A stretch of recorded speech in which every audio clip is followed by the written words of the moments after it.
ওনারা বুঝছেন না যে মাদ্রাসা সার্ভিস কমিশন দিয়ে কত হিন্দু ছেলে মেয়ে আজকে মাদ্রাসা প্রতিষ্ঠানগুলোতে তারা শিক্ষার কাজে জড়িয়ে রয়েছে। যে আজকে আমরা হিন্দু শিক্ষক শিক্ষিকা হয়ে তাহলে আমরা ক্রিমিনাল তৈরি করছি। ক্রিমিনাল বা জঙ্গি মানেই মুসলিম, এই ধারণা, এই ভ্রান্ত ধারণা থেকে আমরা আমাদেরকেই দায়িত্ব নিয়ে বের করে আনতে হবে। উনি মাদ্রাসার ইতিহাস নয়, শুধু ভারতবর্ষের ইতিহাস জানেন না। স্বাধীন ভারতের প্রথম শিক্ষামন্ত্রী তো মাদ্রাসার ছাত্র। মাদ্রাসায় জঙ্গি তৈরি হয়, বিজেপি বিধায়িকা অগ্নিমিত্র বলে এরকম অভিযোগ করছেন। আপনি একজন মাদ্রাসার শিক্ষক, আপনার নাম সোমা মাঝি, হিন্দু মেয়ে, আপনি সেখানে পড়ান, কী বলবেন তার মন্তব্যকে? এই মন্তব্য শোনার পর একজন মাদ্রাসার শিক্ষিকা হিসেবে আমি অত্যন্ত ব্যথিত। ওনারা রাজনীতি করছেন করুন, কিন্তু এই যে ধর্মের মেরুকরণ শিক্ষা প্রতিষ্ঠানে, শিক্ষা অঙ্গনে ওনারা ঢুকিয়ে দিচ্ছেন। ওনারা বুঝছেন না যে মাদ্রাসা সার্ভিস কমিশন দিয়ে কত হিন্দু ছেলে মেয়ে আজকে মাদ্রাসা প্রতিষ্ঠানগুলোতে তারা শিক্ষার কাজে জড়িয়ে রয়েছে। এটা সবথেকে বেশি আবেগের জায়গায় আমাদের খুব ঘা দিয়েছেন যে আজকে আমরা হিন্দু শিক্ষক শিক্ষিকা হয়ে তাহলে আমরা ক্রিমিনাল তৈরি করছি। আর এটাই তো একটা বড় ভ্রান্ত ধারণা, ক্রিমিনাল বা জঙ্গি মানেই মুসলিম। এই ধারণা, এই ভ্রান্ত ধারণা থেকে আমরা আমাদেরকেই দায়িত্ব নিয়ে বের করে আনতে হবে। এটা জনমানুষের পক্ষে, আমাদের ধর্মনিরপেক্ষ রাষ্ট্র ভারতবর্ষের পক্ষে এটা অত্যন্ত ক্ষতিকর। তাই অগ্নিমিত্রাজির কাছে আমাদের অনুরোধ এবং বিজেপি বিধায়কদের কাছে আমাদের অনুরোধ যে আপনারা মাদ্রাসা এডুকেশন সিস্টেমটা কি জানুন, জেনে বুঝে এই ধরনের মন্তব্য করুন, তার দায় আপনাদেরকেই বর্তাতে হবে। তিনি বলছেন যে মাদ্রাসা থেকে কোনো ডাক্তার, ইঞ্জিনিয়ার বা বড় বড় যারা উচ্চ পর্যায়ে রয়েছে, আইএস আইপিএস এর মতো ছেলেরা বেরোতে পারে না, কি বলবেন এই নিয়ে?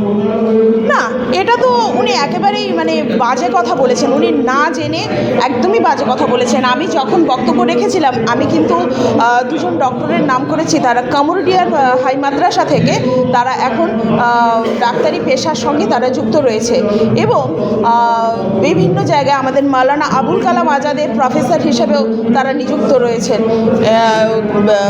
আলিয়া ইউনিভার্সিটিতে আমাদের মাদ্রাসা থেকে তারা রাজ্যে ফাজিল পরীক্ষায় প্রথম এবং চতুর্থ স্থান অধিকারে তাদের স্বপ্ন যে তারা একদিন অধ্যাপনার পদে যুক্ত হবে। তাহলে অগ্নিমিত্রাজিকে আমার প্রশ্ন, তাহলে আমরা কি তাহলে এইরকম জঙ্গি এবং ক্রিমিনাল তৈরি করছি? এই যে এত ভালো রেজাল্ট, এই যে এত তাদের পরিশ্রম, তাহলে কি আমরা ক্রিমিনাল তৈরি করছি? উনি আমাদের ভাবাবেগে কোথায় গিয়ে আঘাত দিলেন? উনি কি আদপেও মাদ্রাসা এডুকেশন সিস্টেমটা কি জানেন? জেনে বুঝে উনি ওনার কথার দায়ভার গ্রহণ করুন, কিন্তু আমাদেরকে এইভাবে সাম্প্রদায়িক দাঙ্গার মধ্যে যেন উনি জড়িয়ে না দেন। তিনি বললেন যে রাজ্য সরকার যে টাকা বরাদ্দ করে মাদ্রাসা শিক্ষার জন্য, সেই টাকা অনুপ্রবেশকারীদের আড়াল করার জন্য ব্যবহার করা হয়। এবং ফিরহাদ হাকিমকে বললেন, টার্গেট করে যে ফিরহাদ হাকিম আপনি দেখান কত ছাত্রছাত্রী বেরিয়েছে যারা উজ্জ্বল পড়াশোনা করছে বা বিভিন্ন জায়গায় সুপ্রতিষ্ঠিত, পরিসংখ্যান দেখাতে বলছে ফিরহাদ হাকিমকে। আপনাদের কাছে আজকে প্রেস মিটের সময় আমাদের কিছু তথ্য তুলে দেওয়া হয়েছে, সেখান থেকে আপনারা বুঝতে পারবেন যে কত কত স্টুডেন্ট আজকে তারা বড় বড় গবেষণার জায়গায় তারা অধ্যাপনার কাজে যুক্ত রয়েছেন। আমি তো বলবো দক্ষ প্রশাসনিক হিসেবে ডক্টর পিবি সেলিম তিনিও কিন্তু মাদ্রাসা থেকে পড়াশুনো করেই আজকে দক্ষ প্রশাসক হয়ে তিনি এই মাদ্রাসা দপ্তরে এসেছেন। এরপরেও তিনি যদি বলে থাকেন এই বক্তব্যের দায় তার সম্পূর্ণ নিজের। তিনি বললেন যে অনুপ্রবেশকারীদের আড়াল করার জন্য মাদ্রাসা শিক্ষা ব্যবস্থা। না, এ একেবারে সম্পূর্ণ ভুল কথা, একদমই ভুল কথা। সবার কাছে এটা ধারণা থাকে যে মাদ্রাসা মানে সেখানে জঙ্গি ছাড়া আর কিছু পড়াশোনা তো হয়ই না ওখানে শুধুমাত্র। আমি মাদ্রাসায় 2010-এর সার্ভিস কমিশনে উত্তীর্ণ হওয়ার পর আমারও অনেক আত্মীয় স্বজন, তাদেরও মনে প্রশ্ন ছিল, বাবা মাদ্রাসায় পড়াবি? কিন্তু আমার বাবা বা আমরা বলেছিলাম যে মাদ্রাসায় পড়াবো না কেন? মাদ্রাসাতে আরবি যেমন ওরা 100 মার্কের পড়ছে, তেমন আমরা বিদ্যালয়ে আমরা সংস্কৃত এবং হিন্দি পড়েছি 100 মার্কের। অতএব বিদ্যালয় এবং মাদ্রাসা দুটো একই, এবং আমাদের যে পাঠ্যক্রম আমরা যে পড়াই সেটা কিন্তু মধ্যশিক্ষা পর্ষদের যে পাঠ্যক্রম সেটাই কিন্তু মাদ্রাসায় পড়ানো হয়। অতএব মাদ্রাসা এবং বিদ্যালয়ের মধ্যে আলাদা তফাৎ কিছু নেই, শুধু 100 মার্কের ওরা ওরা সংস্কৃত পড়ে স্কুলের ছেলেমেয়েরা, মাদ্রাসার ছেলেমেয়েরা 100 মার্কের আরবি পড়ে, আর সিনিয়র মাদ্রাসায় ছেলেমেয়েরা ইসলামিক স্টাডিজ এবং থিওলজি নিয়ে তারা খানিকটা ধর্মের বিষয়ে পড়াশুনো করে, কিন্তু জেনারেল সাবজেক্ট সেই সঙ্গেও তারা পড়াশুনো করে। অগ্নিমিত্রা পল মাদ্রাসার নামে যে কুরুচিকর মন্তব্য করছেন, বলছেন মাদ্রাসায় নাকি কোনো রকম কোনো বিজ্ঞানী বা ডাক্তার তৈরি হতে পারে না, মাদ্রাসায় নাকি জঙ্গি তৈরি হয়, কি বলবেন? উনি মাদ্রাসার ইতিহাস নয়, শুধু ভারতবর্ষের ইতিহাস জানেন না। মাননীয় বিধায়ক মাদ্রাসা শিক্ষা ব্যবস্থা না জানলেও হয়তো ক্ষতি ছিল না, কিন্তু ভারতবর্ষের ইতিহাসটা জানতো। ভারতবর্ষে বহু বরেণ্য ব্যক্তিকে উপহার দিয়েছে মাদ্রাসা শিক্ষা ব্যবস্থা। স্বাধীন ভারতের প্রথম শিক্ষামন্ত্রী তো মাদ্রাসা ছাত্র। বর্তমানে এই দপ্তরের যিনি প্রধান সচিব পিবি সালিম, তিনি মাদ্রাসা ছাত্র। বর্তমানে মাদ্রাসা শিক্ষা পর্ষদের সভাপতি আবু তাহের কামরুদ্দিন, তিনি মাদ্রাসা ছাত্র। তাহলে মাদ্রাসা ছাত্র, মাদ্রাসার মূল পরিচালনা করছে মাদ্রাসা ছাত্র সারা শিক্ষা ব্যবস্থাকে। এবং বাংলাদেশের প্রাক্তন প্রধানমন্ত্রী তাজউদ্দিন আহমেদ এ বাংলাদেশ ছাত্র। স্যার সৈয়দ আমির আলী সাহেব মাদ্রাসা ছাত্র। মাদ্রাসার বহু বরেণ্য ব্যক্তিকে দেশ উপহার দিয়েছে।